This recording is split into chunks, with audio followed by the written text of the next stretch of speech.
Does it? Yep.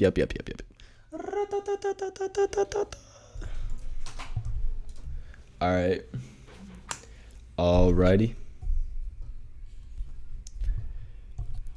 It's like that.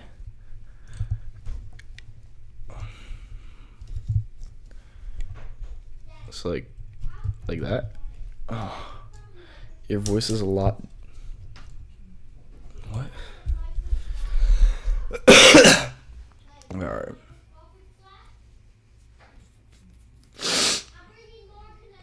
Oh, is it because I haven't talked to you in a minute? Is that why? Yeah, because I kind of just realized I haven't talked to you in a minute.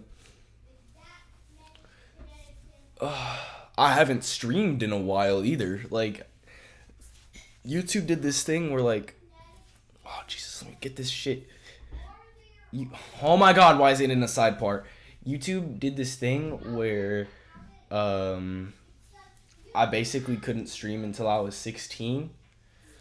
And you're unk now. You look and sound like Kate. God damn it. God motherfucking damn it.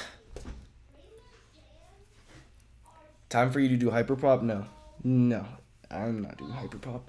That is old me. I used to do hyperpop. Hyperpop sucks. You know, maybe just to.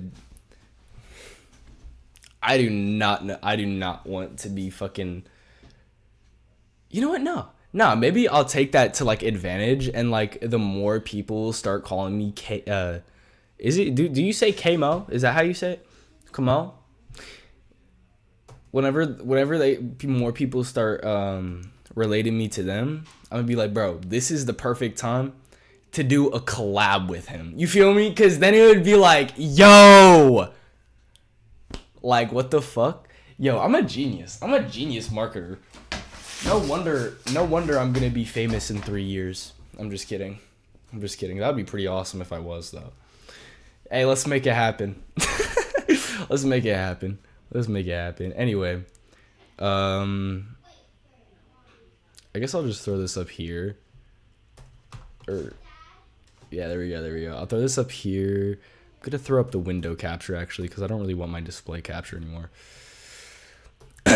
No, you love me still, I do. Yeah, this is a new room. Yes, new room entirely. Yeah, that's pretty much it.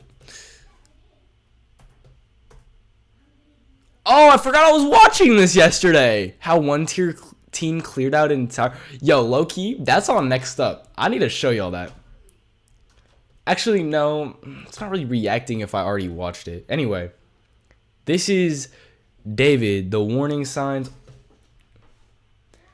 Y'all, and it's just me. Yeah. No, there's 2 people in here now. Let's just get more people in here.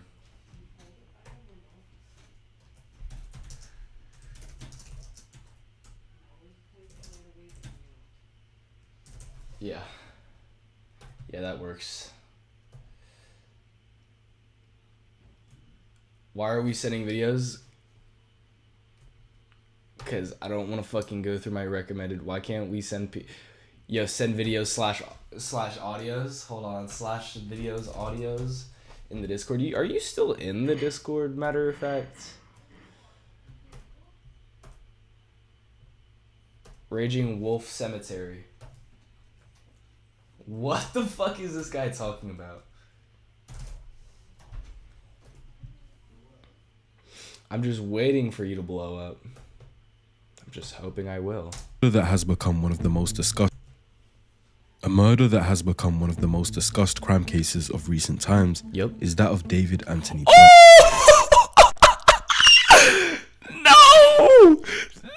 No, bro.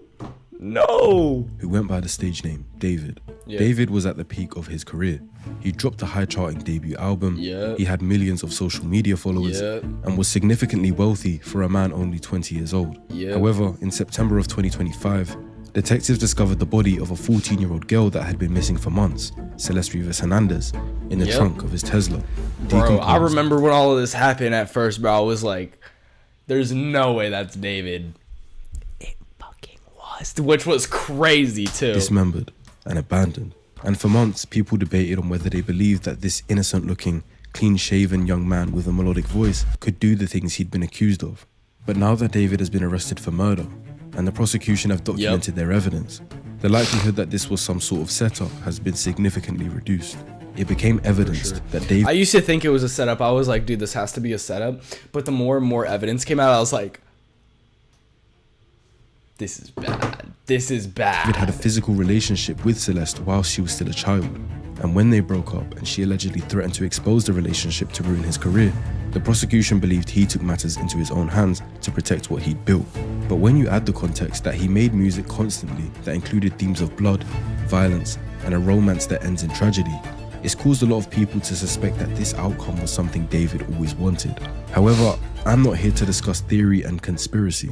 I'm here to clinically answer. Yeah, so we're basically saying that this guy was fantasizing over killing people, which, okay, not far from the truth. Honestly, I feel like that is the truth. This guy, look what I found yesterday.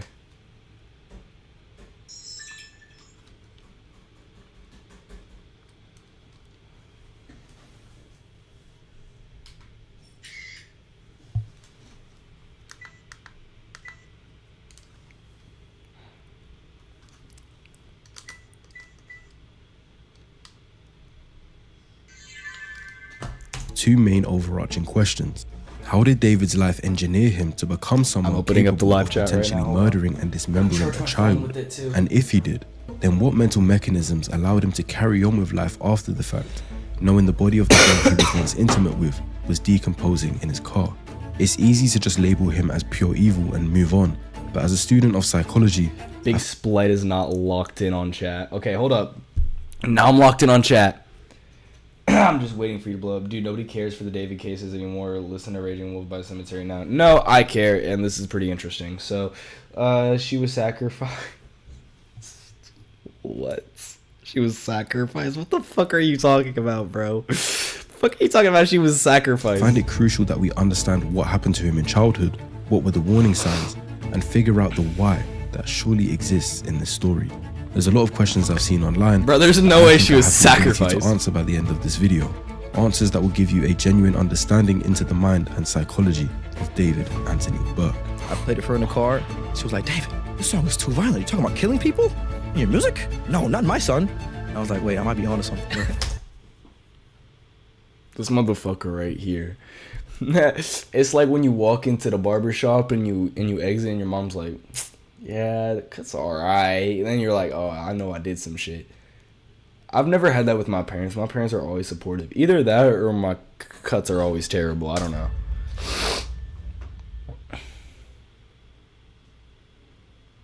As a dental student, communication is essential, not just for grades, but patient care and professional relations. Fuck yeah. Let's start from the beginning. So, Link Super Dope? I have never seen this guy. Link Super Dope? What's up, man? What's up, man? Do people in your school still tease you for music? It's not really teasing anymore. People just like my music. Splight, when's the next drop? Ba ba ba ba. If you get Brave, you get no ads. You're a New Yorker. New Yorker, Queens, New York. What are your parents guys. like? Are they musicians? Not at all. My dad is a litigator for a law firm. My mother was a teacher. Okay. She doesn't do it anymore, but she does notary now. David Anthony Burke was born in Queens, New York, to Colleen and Dawood Burke, two Christian parents that seemingly would give him a tough people and finally controlled switching home. up.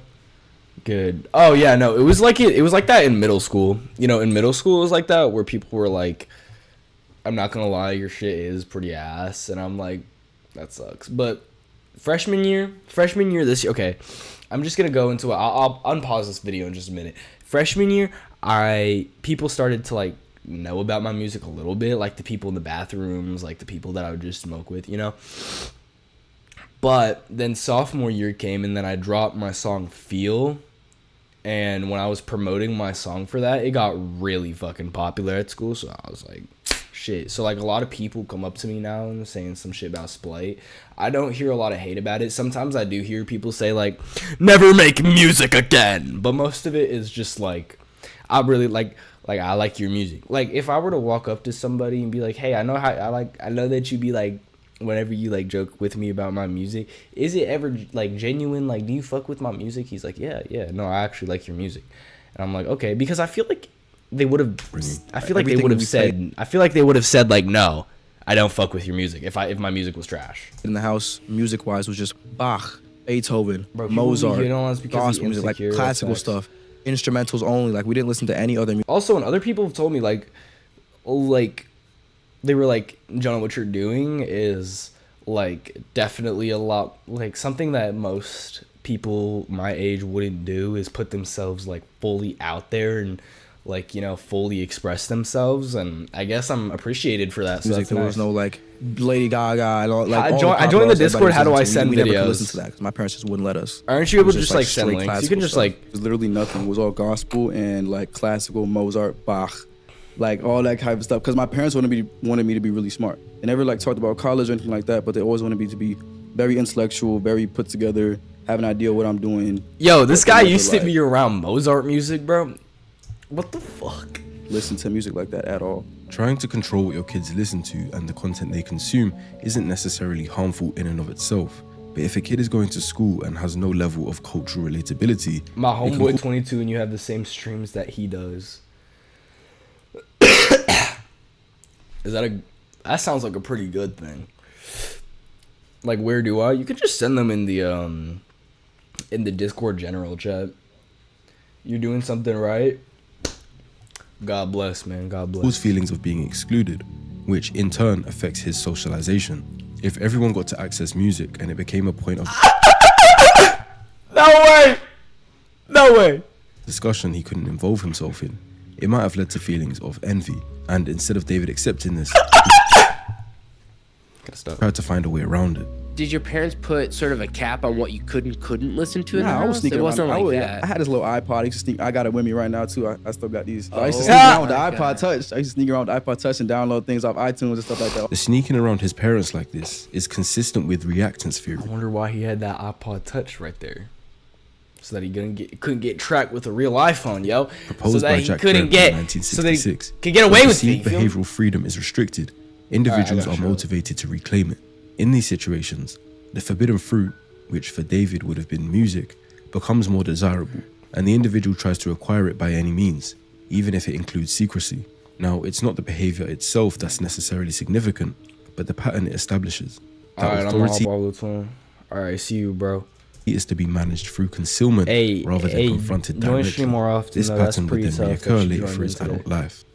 It didn't help David that his private school life in New York also consisted of bullying and teachers picking on him. So he had an uneasy time both at school and at home. I hated New York at that point. Like, Why did I you didn't hate like it? my school. I was Oh, at a 'cause you private used to- school, and they treated me so horribly, dude. Why? It was insane. I don't know. All the teachers had it out for me. My little brother could testify to that too. Dude, they just had it out for me all the time. Yeah, but like real shit, bro. Fuck all them teachers, bro. Cause dead ass, literally, I feel like they have it out for me too, bro. Fuck them teachers, bro. I have terrible grades. I would just do nothing to nobody, and the teachers would just pick on me and bully me for no reason, bro. I wanted to leave that place so bad. And he got his wish as they moved to Houston, Texas, and he found it slightly better. Oh, at his new Houston, school. Texas. I know somebody who live in Houston, Texas. I'm gonna pull up there and I'm gonna make a song. But he was a kid that didn't really seem to find anything that stuck. His parents tried to get him into music, but it wasn't stimulating enough for him at that time. She put me into piano lessons when I was 7, and then I quit that after a week. She was like, okay, I'm not gonna pay for it if you don't like it. Oh my god, the ELA teachers. Yo, mom. Look, no dissing, bro. No dissing. Don't show this to my modern world history teacher, bro. My modern world history teacher, man. Swear to God, she has it out for me. Swear to God. That's why I don't like her class. Because dead ass, I'll arrive 2 minutes late and she's like, why are you always so late to my class, Jonah? I literally was 3 minutes late, bro. Like, holy shit. it actually pisses me off. And then they're the cool teachers, like my Spanish teacher, my math teacher. My math teacher is one of those cool middle-aged dudes. He's cool as hell, bro. Love my math teacher. I went in she put me in a church choir when I was 8. Quit that. And then I was in middle school band. When I was in 7th grade, I played the flute, and I quit that. But he never developed into a conventionally social child. He describes himself as a people watcher rather than a member of a friend group, sitting apart in cafeteria settings and constructing fictional narratives around classmates that they were unaware of. At school, before I was homeschooled, like middle school, elementary, I would look at these kids, like at cafeteria, at lunch was like my playground, like my brain's playground. Like there's so many different kids and they're all doing something different. I would just sit there and I'm a people watcher. I would just inspect them and like write about them and stuff like that. And That's weird. That's weird. I'm not gonna lie. That's weird. What is this? He's like, all right. Like I don't want David to be in my class, bro. All right. Jonah, he's talking with who's that right there? Is that Jackson? Jason? And it looks like he's not single anymore. I kind of brought these characters to life that were inspired by my classmates. So every time I write like a short story, I had these different classmates in these stories, and they would never know. It's like different names and everything, but they were inspired by my classmates. Wait, so he was like writing fanfics. That were inspired by my different. I would just sit there and I'm a people watcher. So he's writing stories about his classmates. Write about them and stuff like that. And I kind of brought these characters to life that were inspired by my classmates. So every time I would write like a short story, I'd have these different classmates in these stories, and they would never know. It's like different names and everything, but they were inspired by my classmates. It was this preference to observe people and honestly, I can't lie that's facts. I've done that before. I thought of it and I'm like, bro, my friend. Shout out my boy Lucian. My boy Lucian. I don't even know if he wants me to name drop, but I'm like, bro, his family could literally be a motherfucking sitcom, bro. He has a mom and then like a gay uncle or something like that, and just a whole lot of everything, dude. Create these stories was an early marker that he had a natural tendency to see what is a people watcher analysis rather than reciprocal social partners. Combined with his bullying in New York, it suggests he felt more inclined to exist on the edge of social bubbles rather than in them, present but not integrated, watching but not connecting. He says he began writing poetry in the 5th grade and pursued anime, gaming, and creative fiction from a young age. Yeah, ever since I was young, I really just liked anime, gaming, and poetry. That's it. I remember reading my first manga when I was in 5th grade. Dragon Ball, Tokyo Ghoul, and see these fantasy characters with powers and all that. That weren't superheroes, and that inspired me to start writing and write my own stories about them. But just in case his parents couldn't give him any more reason to resent them, they took him out of public school, the only place he was getting any sort of socialization, the place where he was letting his imagination run wild. Damn. And they instead placed him on an isolated homeschool curriculum. Transitioning from public school to homeschool is tragic. First 2 years was tragic. Tragic. I was asking to go back to school almost every day. My brother too. Was the decision to move from public schooling to homeschooling a difficult one?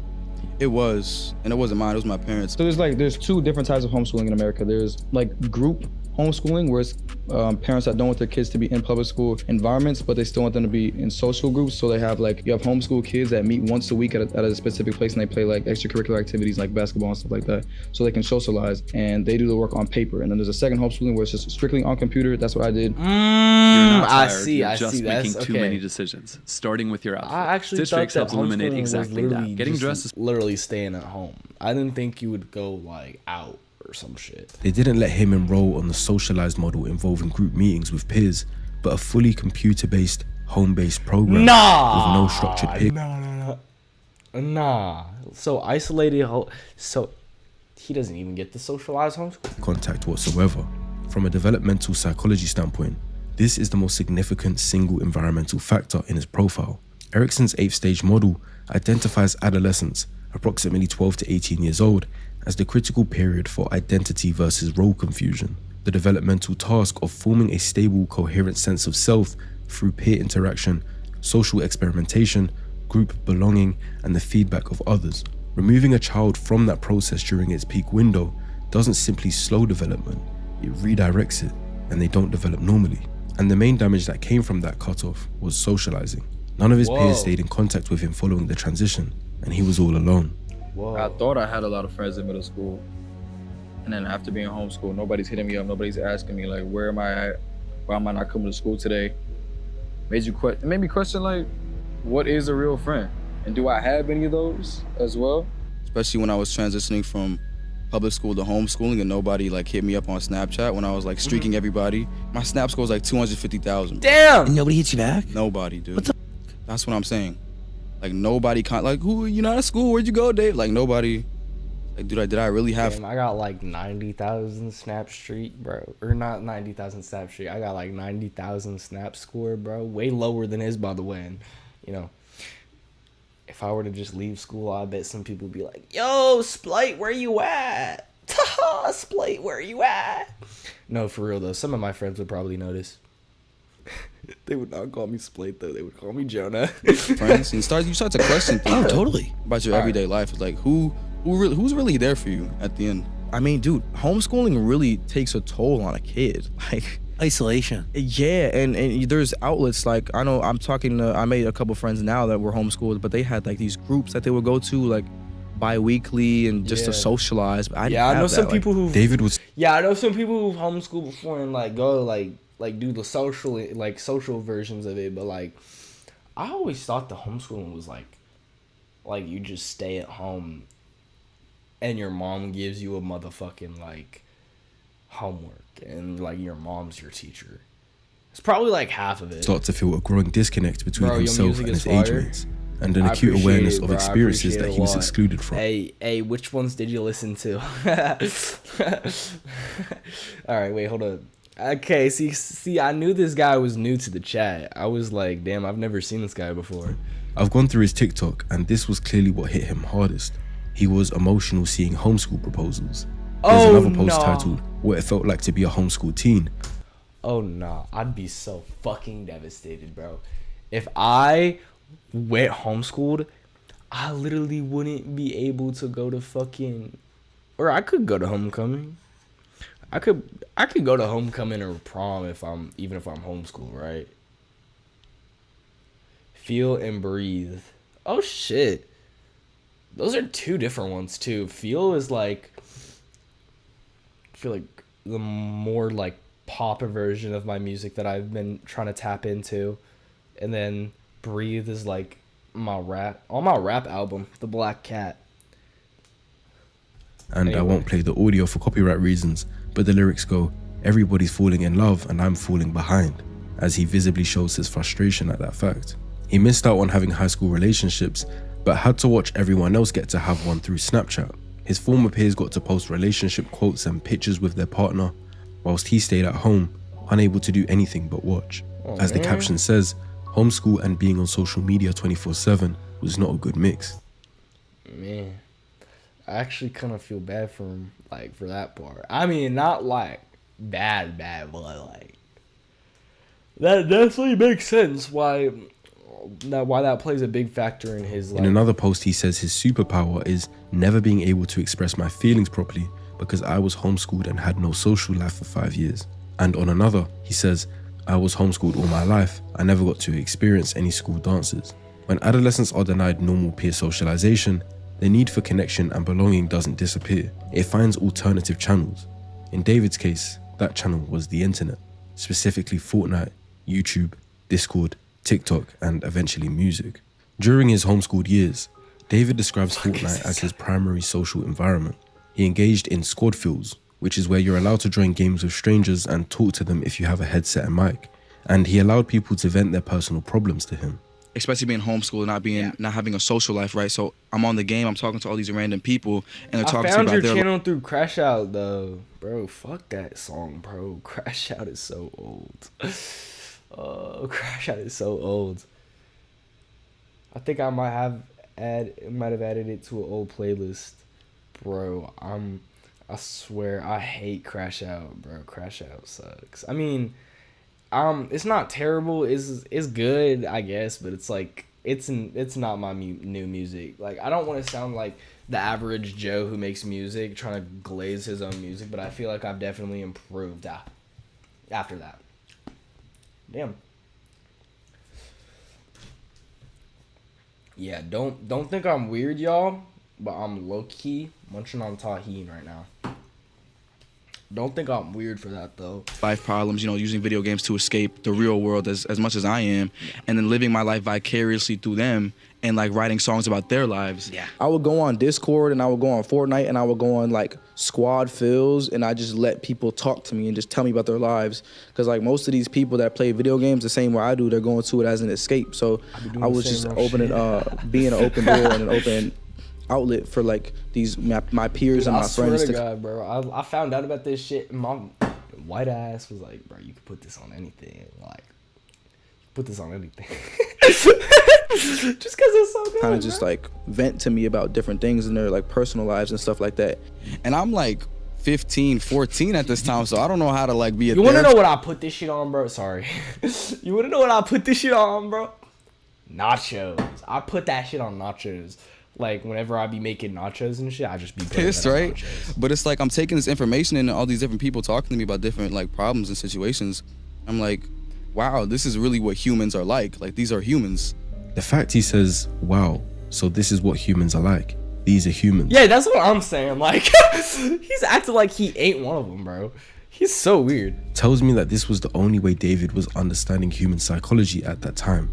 This is a clinically unusual developmental pathway. Normally, an adolescent's model of human behavior is built through direct, embodied, reciprocal experience, like friendship, conflict, romantic experience, loss, etc. But David built his model of human psychology through a parasocial and semi-anonymous listening role, absorbing other people's problems through a gaming headset.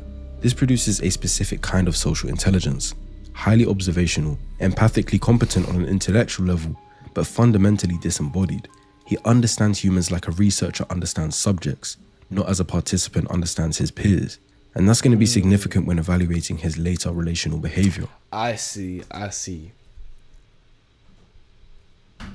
wish I had something like this course when I was starting out. I feel Where the fuck did you come from? I was about to say, who the fuck are you? But I know who the fuck that is. So he was chronically online, seemingly addicted to video games, but being home alone that much allowed him to stumble across much worse vices. Later, in his own Discord server, David disclosed a sustained pattern of consuming gore content beginning at approximately 14 years old, following the accidental exposure to a cartel execution video. Gore is real-world violence and injury, fully uncensored, including death and murder, and he was discovering that and watching it repeatedly at 14 years old. He describes a progression. Jesus Christ, this guy is so cooked. Oh my God, this guy is so cooked. No, this guy is so cooked. Cause what do you mean? This guy was like into watching gore. Oh, I know people who watch gore for fun. Maybe I should. Oh, I gotta stay away from them, bro. From initial shock response to habituation, saying, it got to the point where I don't even cringe when I see it anymore, to then developing a dissociative response, claiming he started laughing at one point, but then escalated to deliberate intentional use. I watch gore to disconnect the part of my brain that feels empathy to the wrong things.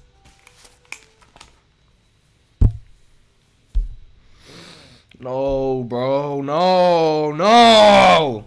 This is not how you're supposed to do it. This is not how you're supposed to live life, bro. That's terrible. We have something called an amygdala, which generates the brain's threat and disgust response to violence.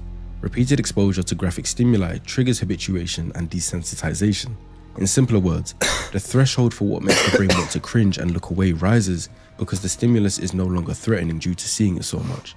What David describes in his Discord is consistent with this process in adolescents, whose prefrontal regulatory systems are still maturing and therefore less equipped to contextualize and contain the desensitizing effect.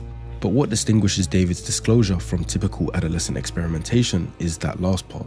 He doesn't describe watching gore for entertainment or shock value. He describes it as an emotional engineering exercise, a deliberate attempt to modify his own empathic response. This level of intentionality about emotional desensitization in a 14-year-old is far from typical and represents a significant clinical signal This would have been a major warning sign and red flag that David was gaining the ability to care less about human life.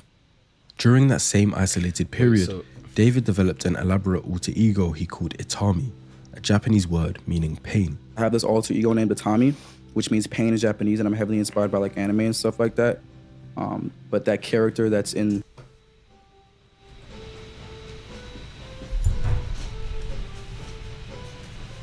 What is my little brother doing right now?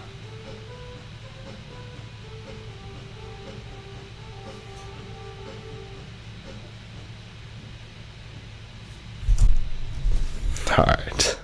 The music videos I make now was actually an idea that I had years before music even started, when I was writing my first comic book. And it was this detective that would solve his own crimes. So he's a good guy by day, and then at night he'd kind of transform into this alter ego and then commit crimes he'd solved the morning of. But Itami isn't this artistic detective that would solve his own crimes. So he was the good guy by day, and then at night he'd kind of transform into this alter ego and then commit crimes he'd solved the morning of. But Itami isn't this artistic... That is kind of cool, though. That is kind of cool. That's a cool concept, I guess. I mean, it's a cool concept, but like, bro, don't turn it into real life. Creative concept he's come up with. David described it in multiple interviews. I feel like a lot of people are gonna call him corny for that part, though, where he's like making up characters and shit. But honestly, I get it because he fucking grew up weird. That's why. As a character he intended to develop into his own manga, one who was explicitly him, a detective who committed murders and then investigated them himself. Big part of that manga was an evil version of me, an agent of chaos, and kind of... It's an evil version of me. An evil version of me.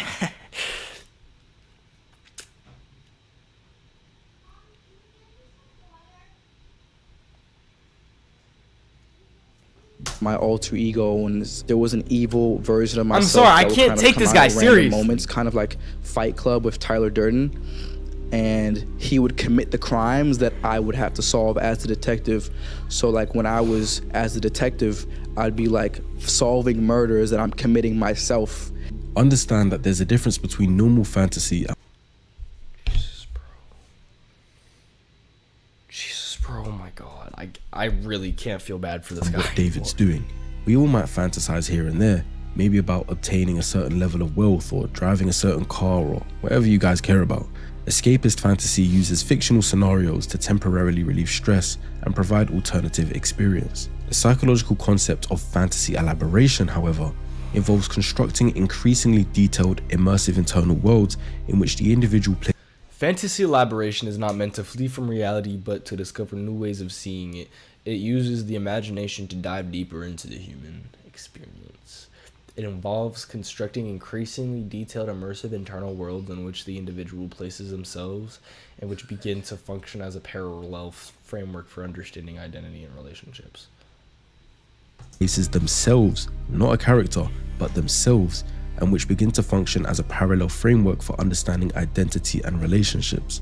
David explicitly inserted himself into this narrative. He is not the author of Itami. He's Itami's counterpart. They share an existence. He later described Itami as the one that is weaving his way into my relationships and ruining them and inducing trauma and things like that. This language suggests that the alter ego had become a psychological container for the parts of himself he wished to disown but had not eliminated. Damn. The tabs you open here, bro, this ad, are also here.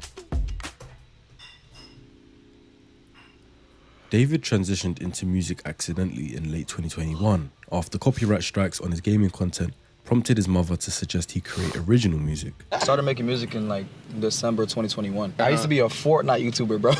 Like, it's so crazy. The only reason I started making music is because my videos got copyrighted, because I was using like Scissors music, Justin Bieber music, all that. And my mom was like, yo, if you're getting copyright strike, you're not making no money, make your own song. So I was like, bro, I could probably do that. Because of his ability, I know he's able to play and do, so I said, just make your own music. And that was that. So I kept doing it. And then it kind of just became this thing where the music was getting more popular than the Fortnite videos. My SoundCloud numbers surpassed my Fortnite videos numbers. I was out of here, bro. He had no prior musical ambition. What he did in the back of my mind, you died. Did have though was years of accumulated internal material the Itami fantasy, the observational psychology built through online listening, the poetry he had written since 5th grade, and a set of emotional themes like isolation, romantic destruction, duality that had no other outlet. Music gave that internal world a public form. It also gave it a socially legitimate one. Dark themes that are wrapped in musical craft don't register to us listeners as warning signs. They register as artistry. The same content that might raise concern if it was in a journal or a private communication is celebrated when it has a compelling melody behind it. David's own statements confirm that his early music was not drawn from lived experience, but from imagination and preparation. When I write music about heartbreak and the sad type of things, I write it not from experience, because I was a really homebody. I was homeschooled. Like, I didn't have much of a social outlet like that. I write it in like preparation. I feel like when you commit to love, you commit to devastation as well. I think it's a mixture of like trying to figure it out myself and then looking at other people's experiences. I mean, 'cause I've never experienced like true heartbreak either. So I write all these songs in preparation for it, so I'm not devastated, you know? So I know what to expect. He describes writing about heartbreak in preparation, having never experienced it. He states directly, "I love over-dramatized themes of romance because it would never be like this in real life." I love over dramatized themes of romance because it would never be like this in real life. So it allows you to like have more room to play around. The thematic content of his early catalogue in 2022, like Bleed Out in March, Dirty Secrets in May, Romantic Homicide in July, centers on romantic destruction, hiding dark secrets, killing a romantic partner, and feeling no remorse. Romantic Homicide's central lyric, which David explains in detail in a Genius interview, is constructed specifically around the active first person. Not just you died, but I killed you. He stresses the first person agency. Which was in the back of my mind, but then you think that I'm gonna say you died, but I say I killed you.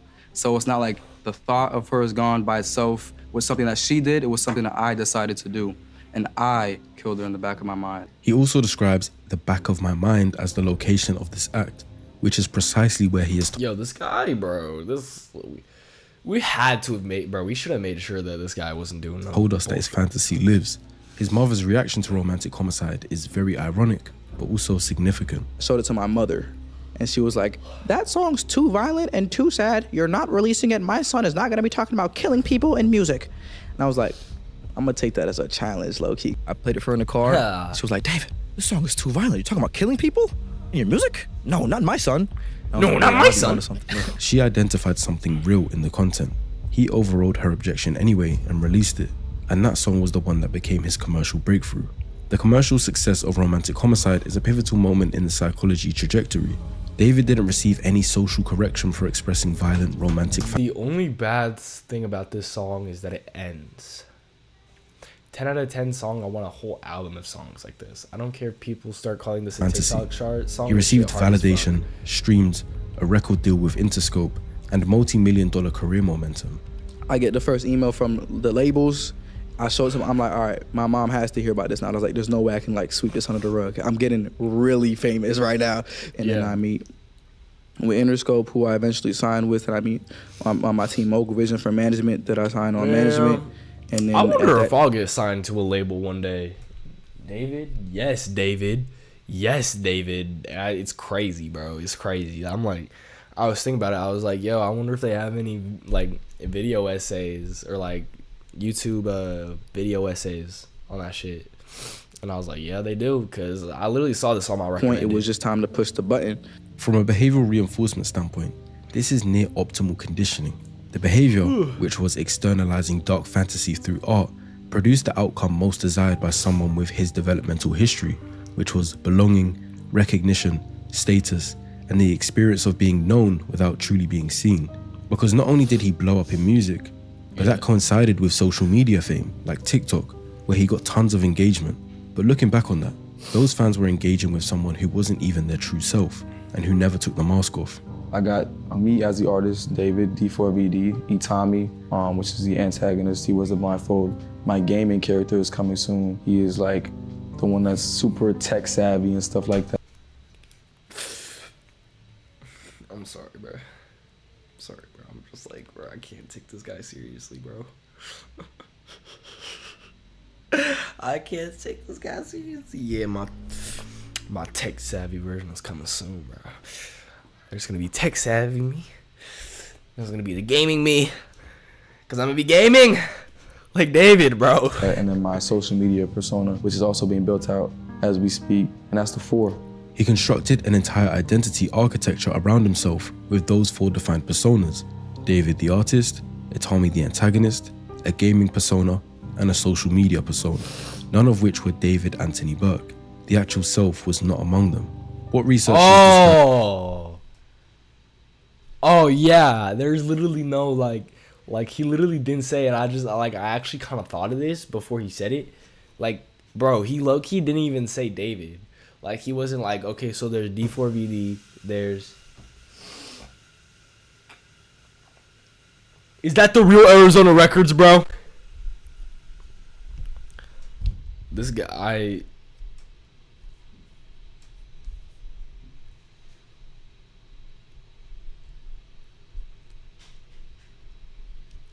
I'm really not sure how to feel about that. As identity diffusion, where the boundary between constructed persona and authentic self becomes genuinely unclear, appears to be happening here.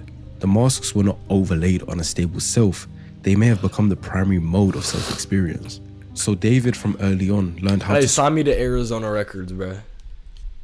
Actually, nah, I'm gonna make my own. I'm gonna make my own record label. Switch between characters. In private, he could be this antisocial kid with dark fantasies. In interviews, he could sound smart and sophisticated. And on TikTok, he could do his best to be relatable and goofy to his audience.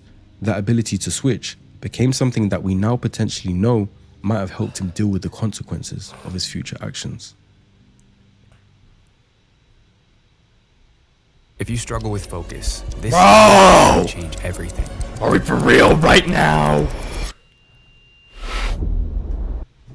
According to prosecution documents, David and Celeste Rivas Hernandez first made contact online in January 2022 when she was 11 years old and he was 16. This reportedly happened on Fortnite, which would be consistent with how David got his social interaction when he was homeschooled.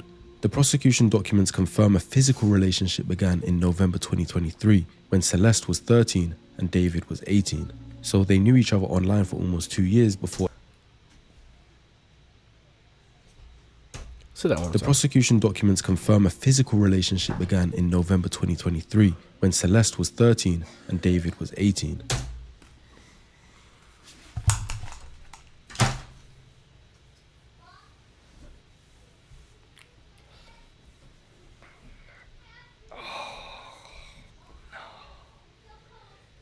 No.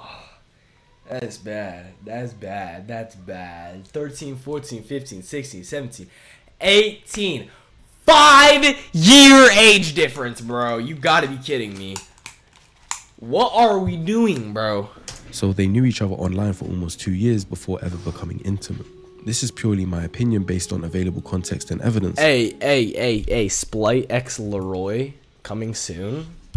Splight X the Kid Leroy coming soon. I wonder, hold on.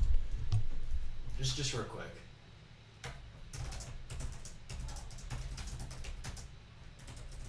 How much is a Kid Leroy feature? Tell me now. How much is it? There's no sticker price for a feature from Kid Leroy. 300,000 to 500,000 per verse or collaboration. That's a lot of money. Let's hope I'm that rich one day. But I don't believe David sought out Celeste in a predatory form, looking for a minor specifically because that's what physics... Hey, who's the girl? You are a fed. ...attracted him. The fact he was only 16 at the time and was being homeschooled makes it completely plausible that the relationship began as some kind of intense online companion.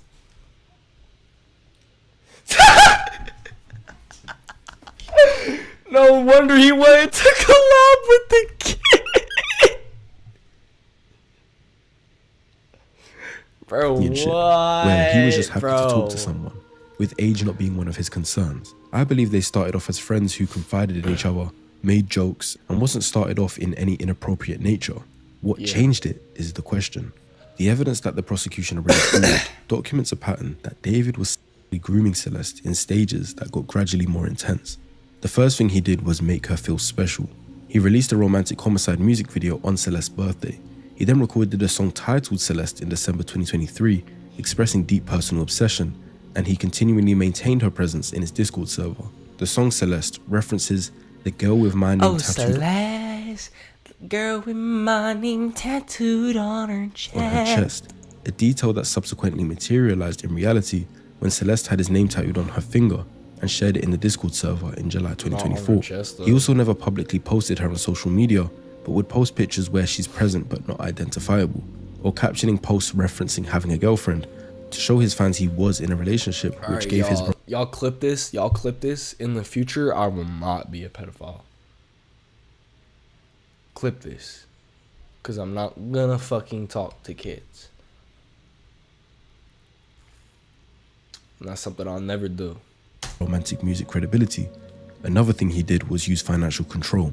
Prosecution documents confirmed that after Celeste's parents removed her phone from her in February 2024, David drove to Lake Elsinore, where she lives, and paid a classmate $1,000 to provide Celeste with a new phone he had purchased so that they could maintain contact.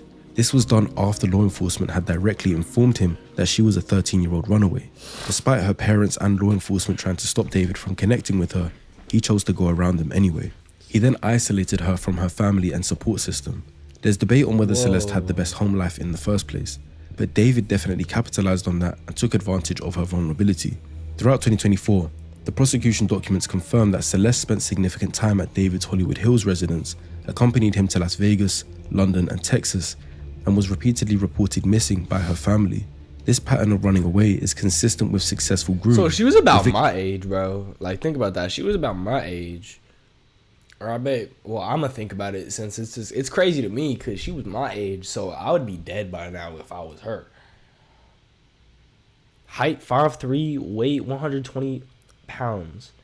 Damn, I should have been bagging Celeste, not him. What the fuck? I should have been bagging that, bro. Not this pedophile. Victim's primary attention has been displaced towards the perpetrator. David had become the new safe place in her eyes. In January 2024, after they'd started a physical relationship, he posted a TikTok with the text on the screen implying a partner telling him that she was 14. Swallow an AirTag so he gets to know her every move. It seems playful on the surface, but no, that's gross. No. Nah. TikTok with the text on the screen implying a partner telling him that she will swallow an AirTag so he gets to know her every move. It seems playful on the surface, but with the context we have, he's describing a desire for a constant location surveillance over a minor. On January 11th, 2024, David did a Twitch stream, but he had Celeste in full view of his audience, right there in plain sight. She was wearing a hoodie and glasses to perhaps conceal suggestions at her age, and they seemed to be doing a cooking stream. Season it? It's already seasoned, but it's Alfredo. I'm yet to find the full stream, but something gets said beforehand, and the comments start saying things like, "Pray for his career, chat."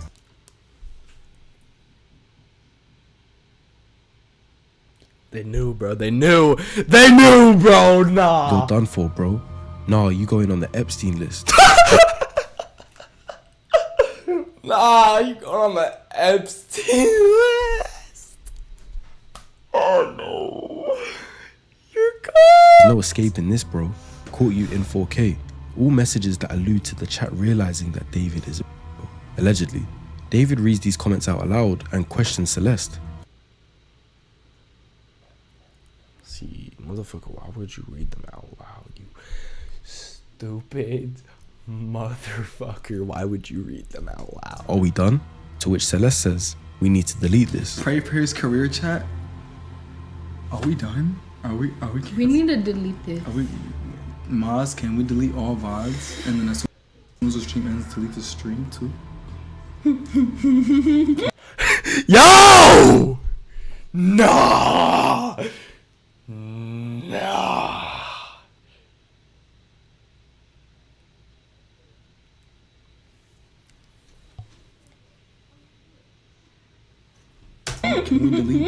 Can we delete everything?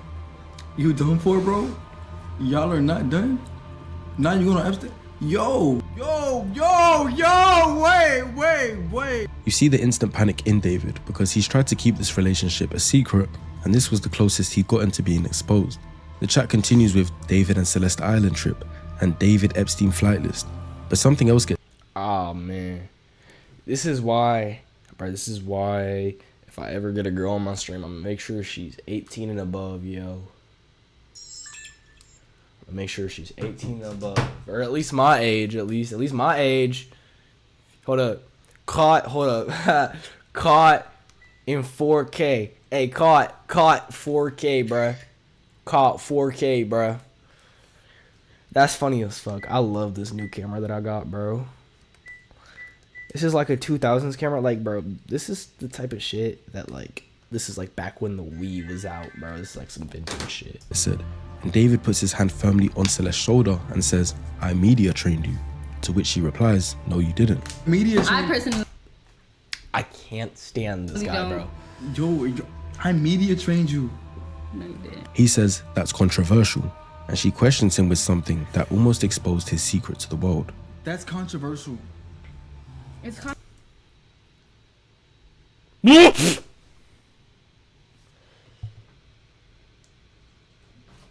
I don't even want to continue this, bro. I feel controversial of kids. From idea to submission, empower students to do their best Celeste, bro. work with Grammarly's comprehensive Celeste, AI. bro. Just imagine that motherfucker is dead right now. That motherfucker Celeste Really right good. there. No, get out. This motherfucker Celeste right here. She was trying to tell us something. She's dead now. See that? That person right there is deceased. And it's because of the person right next to him. I just spit everywhere. Holy shit. It's because of the tahini. Sorry, guys. I know that's a really weird sound that I make. It's because it's tahini, bro. I swear to God. It's been a good one. Bye. Bye, guys. Mwah, mwah, mwah, mwah, mwah. Oh my. Delete every. Public statement from David's girl. Cancel MFAO. Oh no. End stream. David and Celeste, bro. Delete every. Nah, she's good. Everything goes. Everything goes. Everything. She seemingly regrets saying it straight away, and David ends the stream. Of course, I have to preface that streaming clips get taken out of context all the time. What we don't know is what was actually said beforehand, and the chat could have been referencing something completely different. But what we do know is that David was making attempts to media train Celeste, in his own words. Due to him understanding what he was doing was wrong, this is an attempt at power control, because by giving her instructions on how to act, she's molded to become more obedient. It's crazy that this Twitch stream is almost a mirror of what the prosecution are alleging David did to Celeste over a year later. When he was on the verge of getting exposed, he tells his mods to delete everything, to physically discard of the evidence so that no one can find out the truth. He did what he needed to maintain control over the narrative, and panics when there's a risk of the mask slipping. Prosecution documents state that Celeste and David broke up in November 2024, though text messages confirm a continued sexual contact through to at least March 2025. The documented text exchanges describe Celeste growing distress at the nature of their relationship. She messaged, according to prosecution filings, all we do is have sex and just hang out, man. I want more than that for myself. If you notice, the prosecution frames this as evidence of David's manipulation. This is because of the context that is supposedly surrounding this message. Bro, I would have treated Celeste way different, bro. I would have been like, yeah, suck girl. You know what I'm saying? Like, we would have like, you know what I'm saying? Like, me or her, I would have gotten her ice cream, bro. I would have gotten her, Chipotle, bro. I would have gotten her some motherfucking chicken, bro. I would have, like, some fucking, bro, KFC is good as fuck. I've actually never been to KFC. I've only gotten KFC once in my life. Moving on. Prosecution's argument is that David had deliberately led her to believe that they had some sort of future together, that she was his girlfriend, his partner, someone he was building something with, specifically in order to maintain physical access to her and her silence. She was emotionally invested in a future I don't think he actually planned to give her. Now, before we proceed, I have to reiterate, because I know how soft the YouTube guidelines are when it comes to active cases and demonetization, but David is only alleged to have murdered Celeste Rivas Hernandez and has pleaded not guilty. So take what I say next as opinion, as rumors, as theory, but not fact, because his behavior over 2025, if not guilty of the murder, just looks like normal behavior. But that's also the problem if he is guilty, because only a psychopath could do what's been done to Celeste. Alright, hold up. Cause I'm seeing clips, I'm seeing.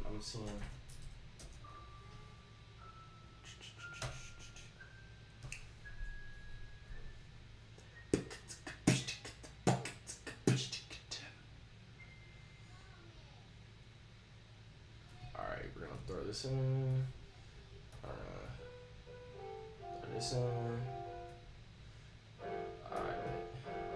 Welcome to the next evolution of AI, anyway. built right into the Alteryx platform. Hold up. Now, you can... I'm just... Bro, Declan, turn it down.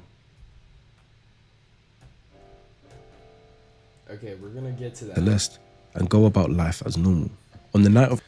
Alright, you know what? This video is 46 minutes long. Do y'all actually want to watch this? Hold up. Should we get... I honestly am still interested.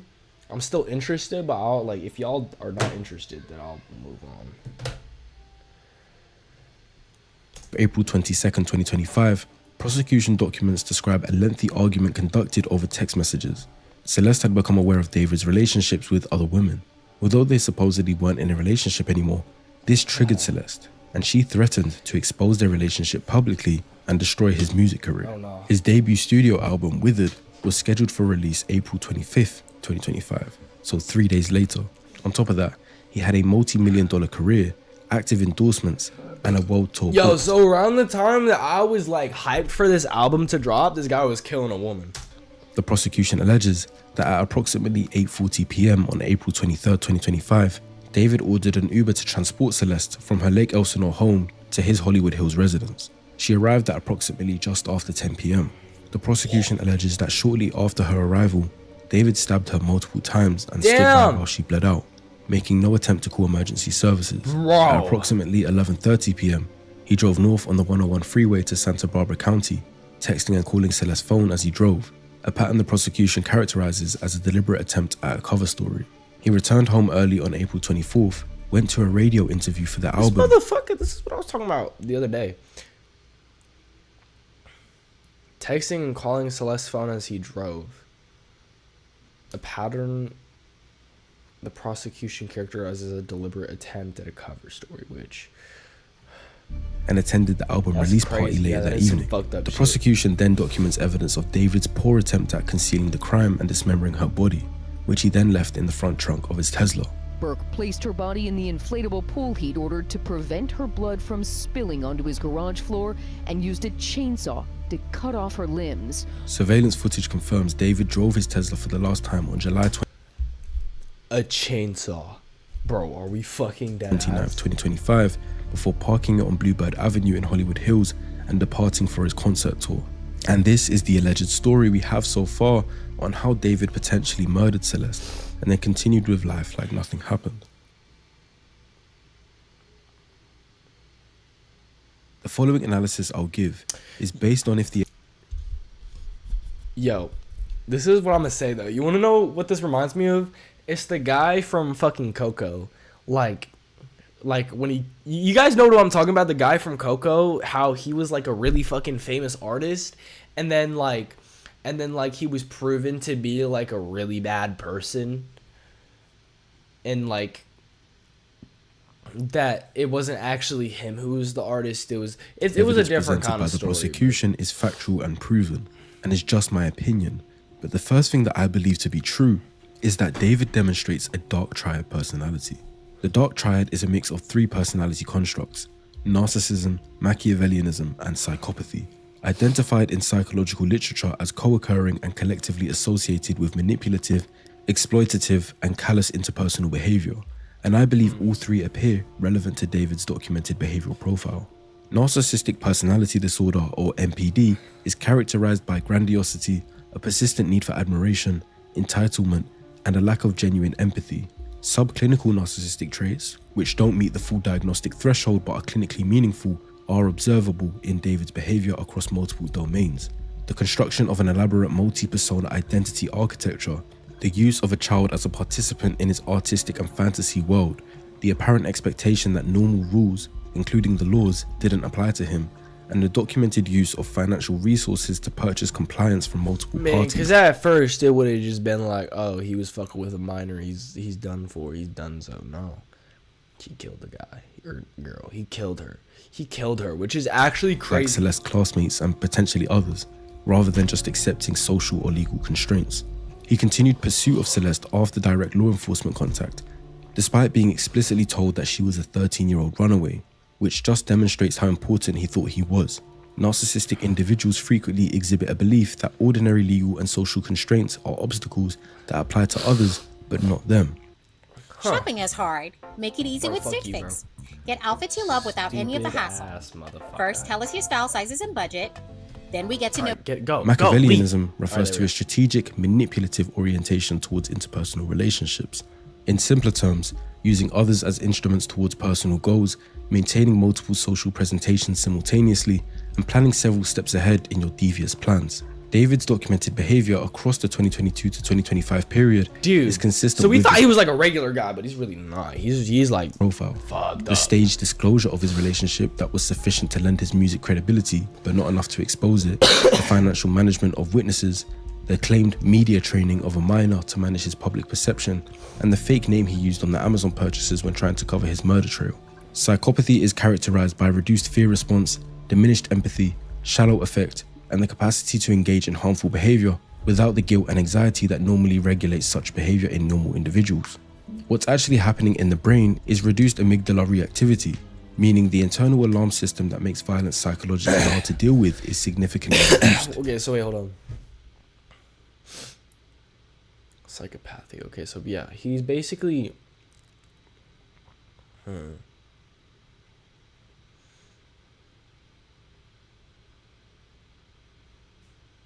Okay, so that's David's really deliberate fucked. I was desensitization reading it, program like, beginning dude, at that's 14, fucked. his awareness of this process, saying, I watch God to desensitize the part of my brain that feels empathy to the wrong things, and his ability, if the allegations are accurate, to attend a radio interview and album release party within hours of the alleged murder, are all consistent with elevated psychopathic traits. The prosecution's timeline describes someone who moved through the alleged crime and its immediate aftermath in a goal-directed, organized manner, without visible emotional disruption to his public functioning. He saw the murder and the cleanup as a task to get out the way, rather than a major disturbance to his life. It's important to note that psychopathy exists on a continuum. High psychopathic traits do not predict violence on their own. They represent a reduction in the internal constraints that make violence improbable for most people. You can definitely have psychopathic traits and go through life without killing anyone. But if you had to, or if you believed you had to, it wouldn't be hard for you to mentally process. The best way I see fit to analysing the rest of his psychology is by answering some common questions surrounding the case. The first is, was David born with psychopathic traits, or did the environment shape him like this? Exactly. The evidence doesn't support a simple Because I was nature thinking about of that. the We were like, well, because like in the beginning, we were like talking about like, hey, like he grew up really weird, but we haven't talked about anything about that afterwards. So I'm really wondering. And the research literature on psychopathy doesn't even need one.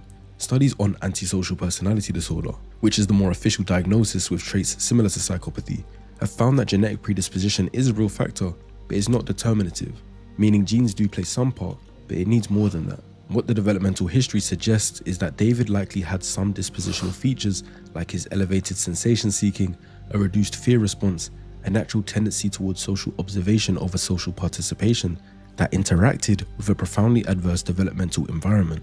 The isolation he experienced in homeschooling removed the social components that normally regulate and redirect dark impulses in adolescence, such as peer feedback, mentorship, romantic experience within age-appropriate contexts, and the reality testing that comes from genuine reciprocal relationships. Basically, when you're in school and you're weird, people are going to tell you you're weird and they're not going to be friends with you, and that's going to cause you to not be weird.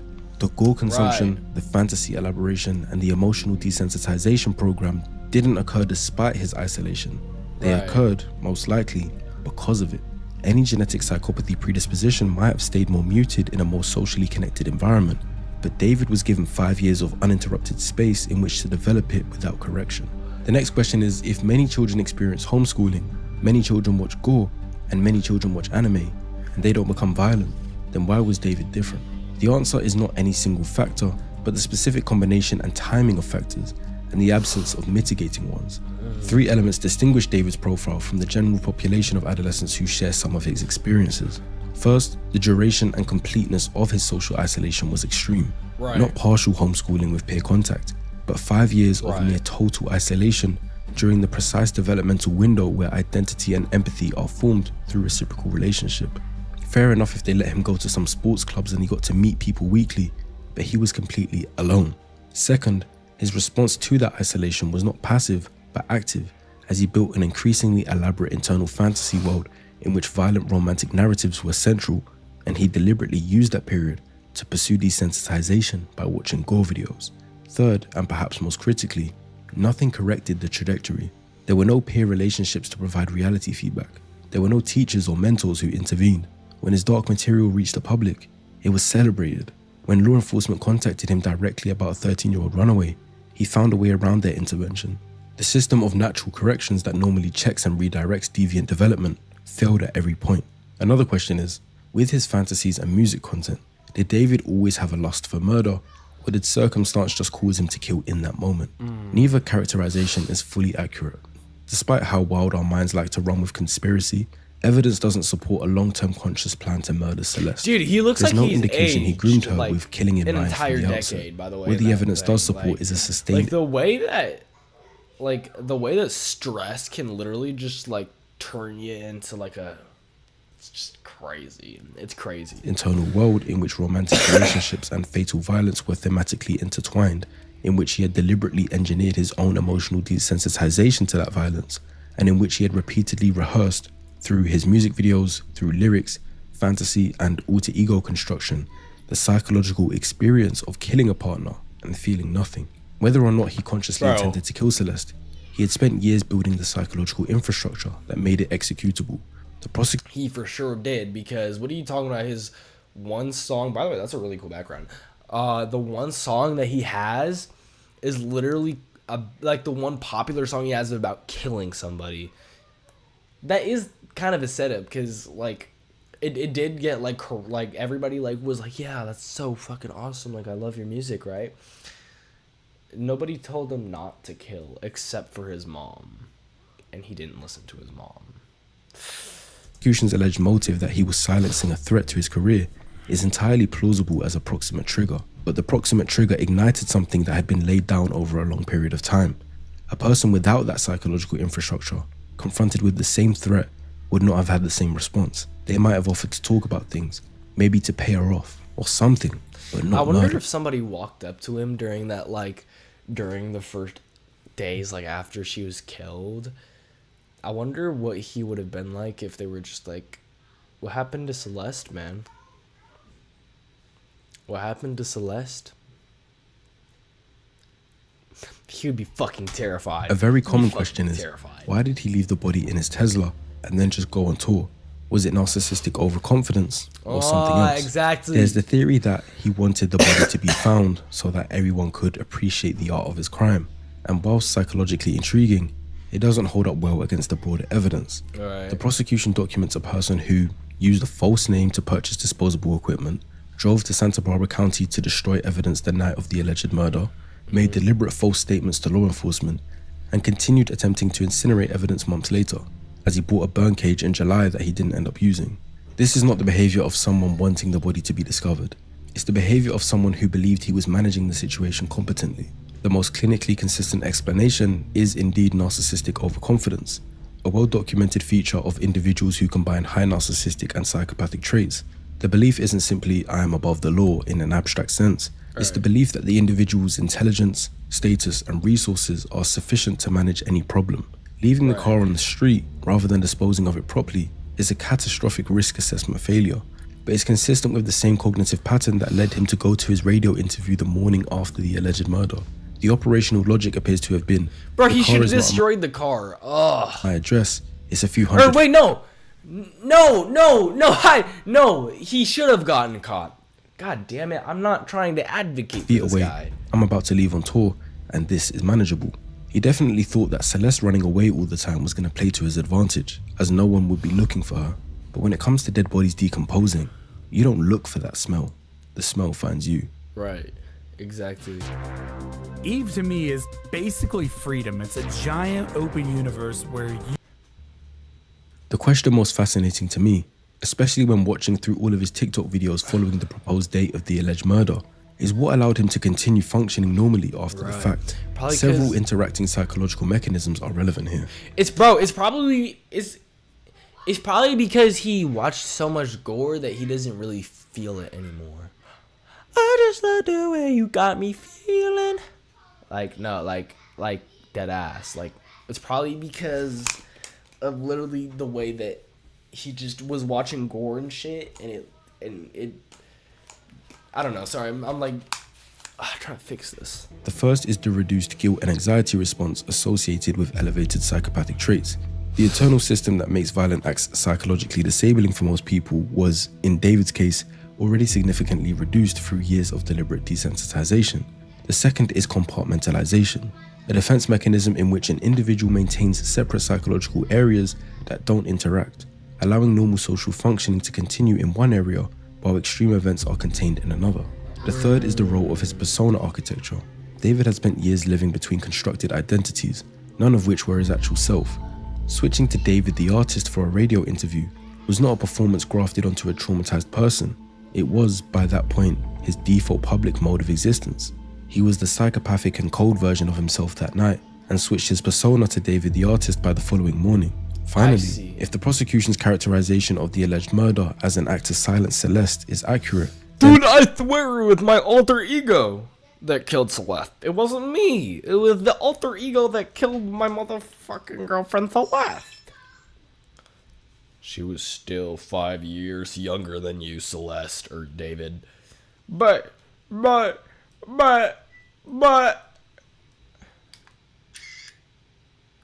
Yeah, fucking God. There was no emotional conflict to suppress. The act achieved its objective. The threat was eliminated. For someone with the psychological profile described in this video, David saw this more as completing a task rather than being horrified at what he'd done. So it wasn't that deep to him, and that's why there were no signs, at least publicly, of breakdown or panic. Now the final two are significantly important to many of you watching. Firstly, was David an actual pedo that would have pursued other underage girls, or was Celeste's age just incidental to timing? The evidence doesn't actually support primary pedophilic orientation as the dominant motivation, as I addressed earlier. Right. However, the pattern of seeking a relationship with someone significantly younger, from an unstable home, and therefore highly susceptible to the power dynamic he preferred, is unlikely to be entirely incidental. The specific age of Celeste, 11 at first contact, 13 at the alleged start of the physical relationship, may reflect opportunity and controllability rather than exclusive attraction to that age group. Whether he would have sought out other minors depends significantly on whether the control and power dynamic, rather than the age itself, was the primary draw. The evidence leans towards him just preferring the control aspect, which suggests that his targets might have included adult women in vulnerable circumstances just as much as minors specifically. In simple terms, I don't believe that he makes cares sense, if it's an adult or I don't a think minor, he was playing just so to, as long as he can. He doesn't look like a pedophile, honestly.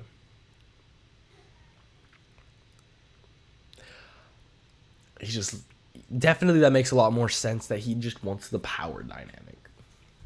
That makes a lot of sense. And the final question, if not caught for this alleged murder, would David have killed again? On the available evidence, a second murder was not inevitable, but the risk profile wasn't low. The alleged murder, if accurately characterized by the prosecution, was carried out to eliminate a specific threat to a specific goal, which was protecting his career. This is different from the profile of a serial killer driven by compulsion or escalating fantasy fulfillment, like Ted Bundy, Jeffrey Dahmer, and the BTK killer.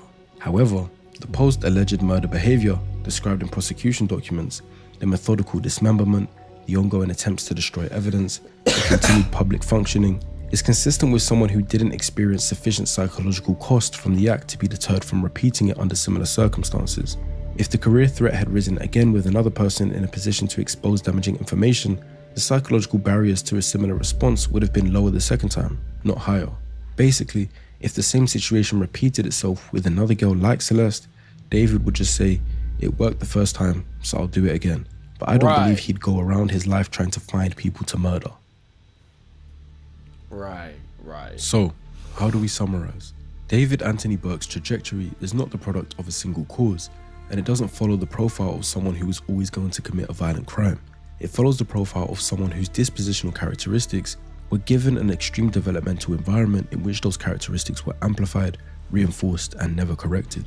Wow. The homeschooling decision at 13 was the rupture, not because it was inherently abusive, because it removed the entire social architecture within which deviant development is normally detected and corrected, and replaced it with 5 years of unstructured internet access and internal elaboration. The resulting internal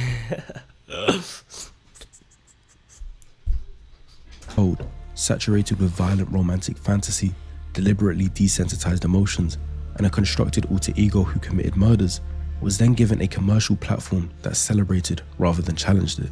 The relationship with Celeste Rivas Hernandez was built on the structural conditions his isolation had created, an online social infrastructure that gave him access to vulnerable people, a power dynamic he had never experienced in any other relational context, and a fantasy framework that had always positioned a romantic partner as someone he would end up killing. What the prosecution alleges is that when that relationship produced a threat to his survival, both professionally and financially, the psychological infrastructure necessary to respond violently was formed, and the psychological barriers that would have made most people unable to act on that response weren't.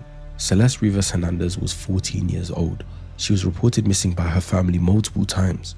She had reached out to the one adult who was supposed to care for her, and was told that she was wanted, loved, and seen, or at least made to feel that way at one point in their relationship. The prosecution alleges that that same person who told her those things ordered the Uber that brought her to his door and stood by as she bled out on the floor of his Hollywood Hills home. The warning signs were there, in his music, in his Discord, in his fantasy constructs, in his own words, in interviews, given freely to journalists who heard them as art. The question this case raises, for parents, for platforms, for the music industry, and for the audiences who stream artists without reading what they're actually saying, is not why nobody saw it. It's why, when it was visible, it was so easy to look away. Exactly. Why was it so easy to like not know about that shit? Dude, I didn't think this guy would have been why Steve Smith is evil. Anyway, I didn't think this guy would be like bad. And it's so crazy cuz like he's like he could have grown up to be a regular person.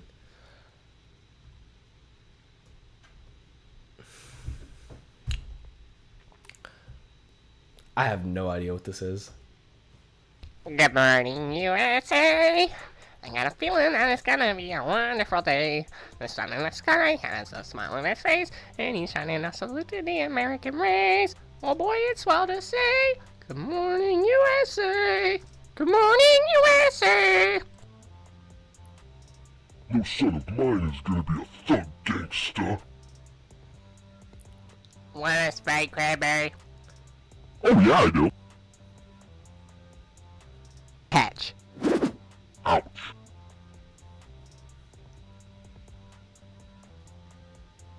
I can't believe you'd do that to me. Deal with it, pussy boy. Proceed. Oh wow. I am going to break space-time if it's some bullshit. This is fucking. What is wrong with you? Oh shit. Or something. Guys, I left for 2 minutes. What happened?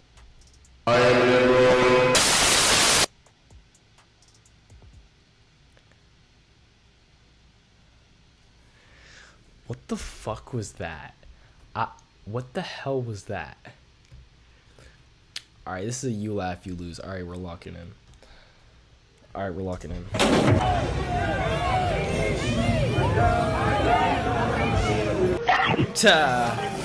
Alright, shit. I forgot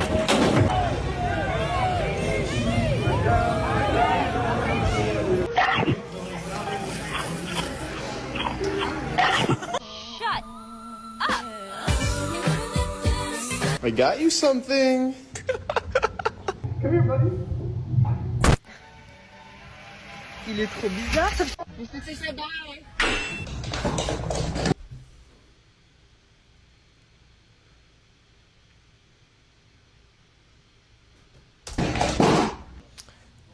These remind me of the type of videos that I would watch like when I was really little. Like the try not to laugh videos. Hey mate, got a job for you. Gee mate.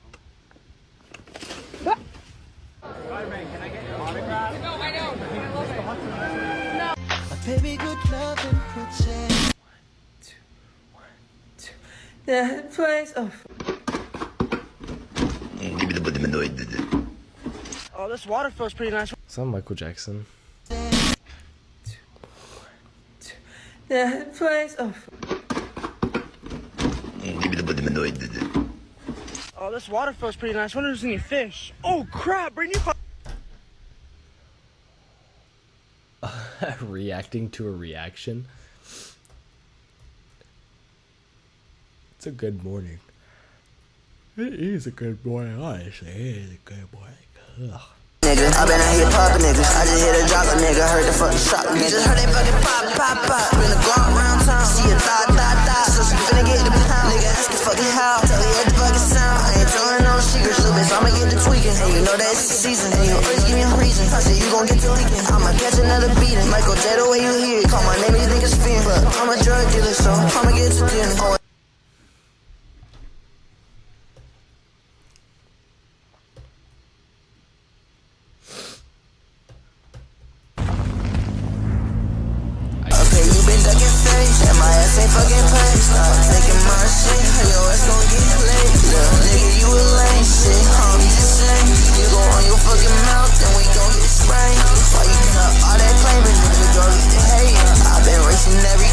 I want to let y'all know something.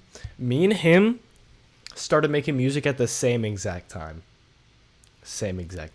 Me and him started singing at the exact same time.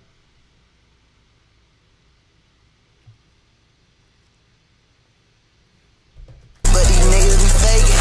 Doing drugs, I've been wasting, I guess. Man, I mean, I can't lie. It's not as bad as...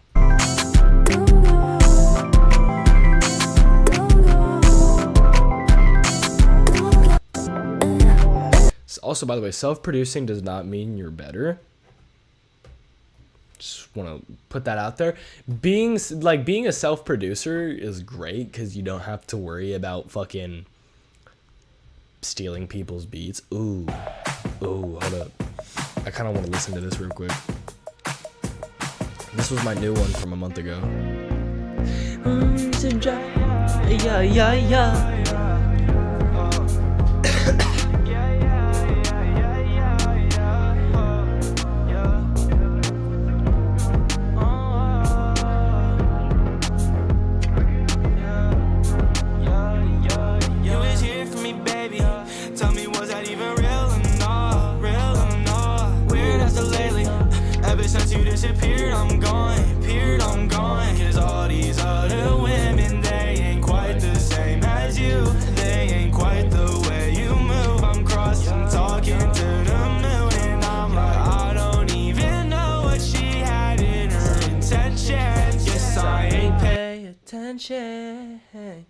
When she was hurting, oh, feel and breathe, because those are the two things that are like first up here.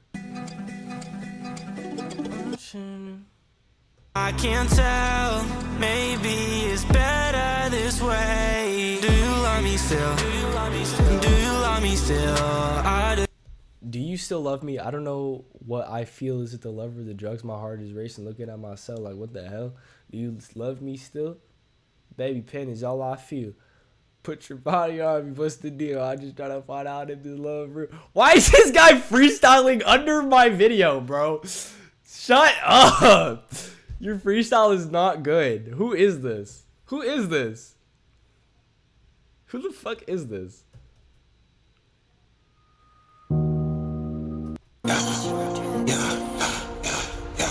Niggas talking smack. Why you talking for? Niggas talking smack. Why you talking for? I don't even know. Why you talking for? Niggas talking smack. Why you talking smack for? All they know how to do is smoke crack. Why you talking smack? Go smoke some more crack. Man, this is probably the most emotional song I've ever listened to. I almost cried. I want to make new songs though. I want to work on new songs. I need to pad up this room though to start using it as a home studio. Hey, yeah, hey. Like I want to do some actual rap shit. Yeah.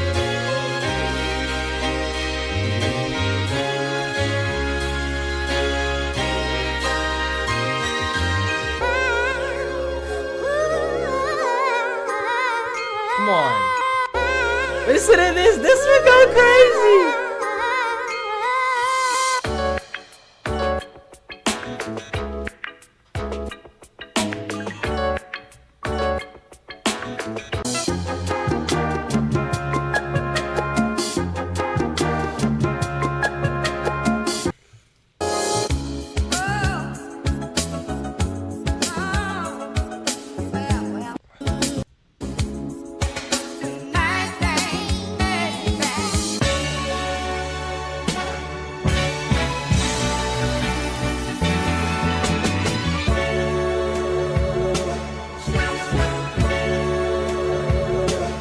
R&B sample pack. Speak any language at the touch of a button. Yes, now it's possible. Meet Inens, the cutting-edge two-way instant translator. I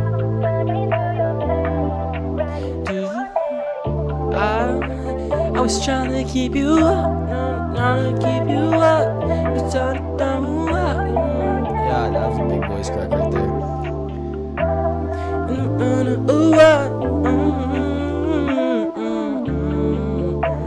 Don't mind the voice cracks that I did like a couple seconds ago. It was really... We can take it real fast, we can take I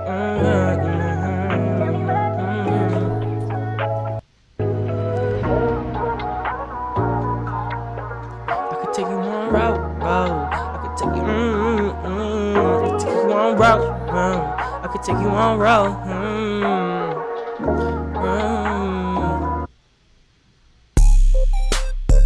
Hey, hey, hey, hey, hey. Come on. I was on some Tajín and I was sipping on it too. I was trying to fuck on all these guys too. I just rhymed 2 with 2. I just rhymed 2 with 2, but it's fine. It's fine. I didn't really know what to say in that moment.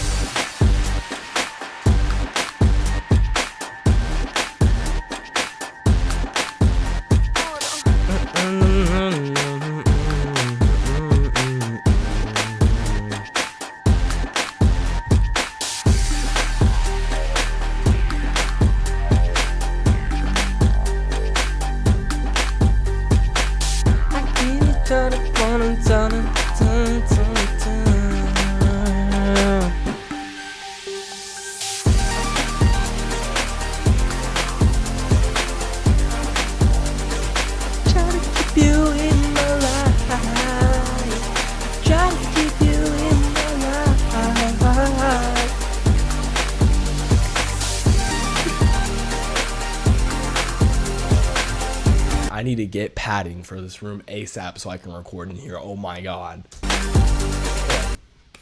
I need to hear this wall needs to be padded. Look at this wall. This wall is just making everything sound fucked. Making everything sound absolutely messed up.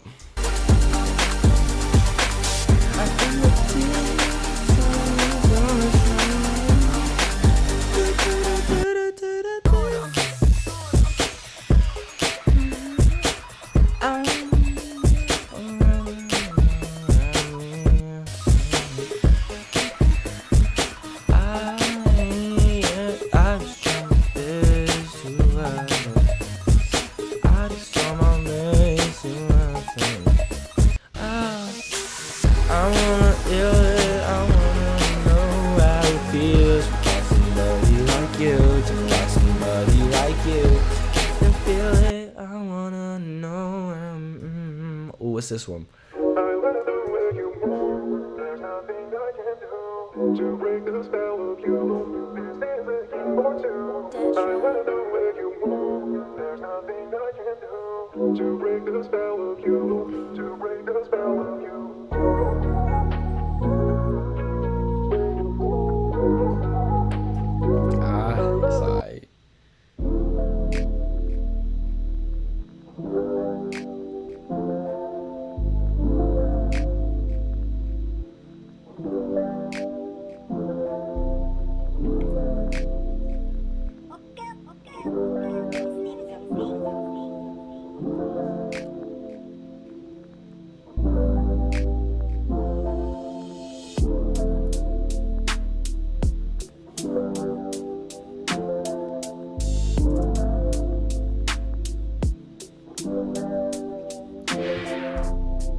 Honestly, I really don't know. Like,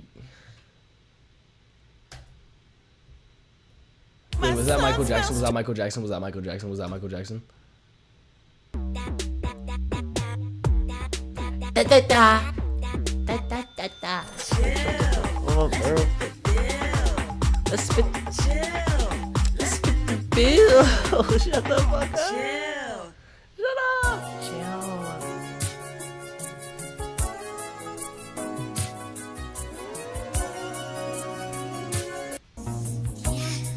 You fishes.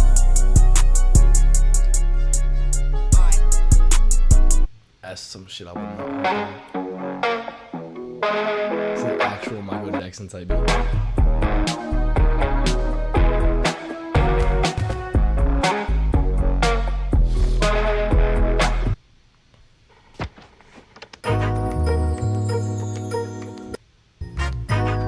It seems like the world's giving up on itself.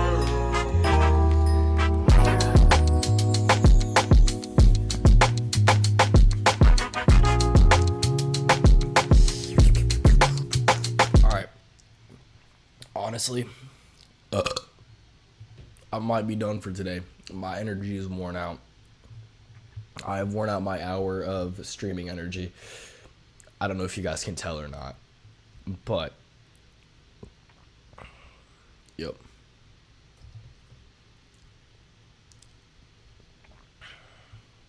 I'll catch y'all. You know what? Let's give it a little summary. I'm not gonna actually leave just yet. Let's give it a little summary. It was a good day. Link Super Dope is in here now. And yeah, that's pretty much it. Make sure to I'll be trying to make new songs at like as soon as I can. So just like stay tuned and all that. All right. I'll catch y'all. See y'all on the next one.